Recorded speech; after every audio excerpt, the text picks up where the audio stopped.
కేసీఆర్ గారి తెచ్చుకున్న తెలంగాణ ఒక కొలిక్కి తేవాలి.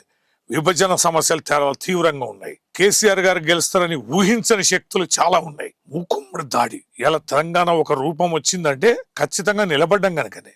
10 ఏళ్ళు కేసీఆర్ గారు ముఖ్యమంత్రిగా ఉన్నారు కనుక విభజన సమస్యలు, కరోనా సమస్యలు, ఎన్ని అవాంతరాలు సుధాకర్ గారు. మనం ఇవాళ ఇన్ని చెరువుల పునర్నిర్మాణం, మిషన్ భగీరథ ద్వారా మొత్తం యావత్ రాష్ట్రానికి ఇంటింటికి మంచినీళ్ళు ఇవ్వడం, 24 గంటల నాణ్యమైన విద్యుత్తును ఇవ్వగలగడం, నాణ్యమైన విద్యను, వైద్యాన్ని ఇవ్వడం, ఇవాళ బ్రహ్మాండమైన పచ్చని హరితహారం ఇవ్వడం, ప్రతి ఎకరాకి సాగునీరు అందరూ 3 కోట్ల మెట్రిక్ టన్నుల ఉత్పత్తి సుధాకర్ గారు, 3 కోట్ల టన్నుల వరిధాన్యం ఇలా పంజాబ్ హర్యానాను మించి పండిస్తున్నాం.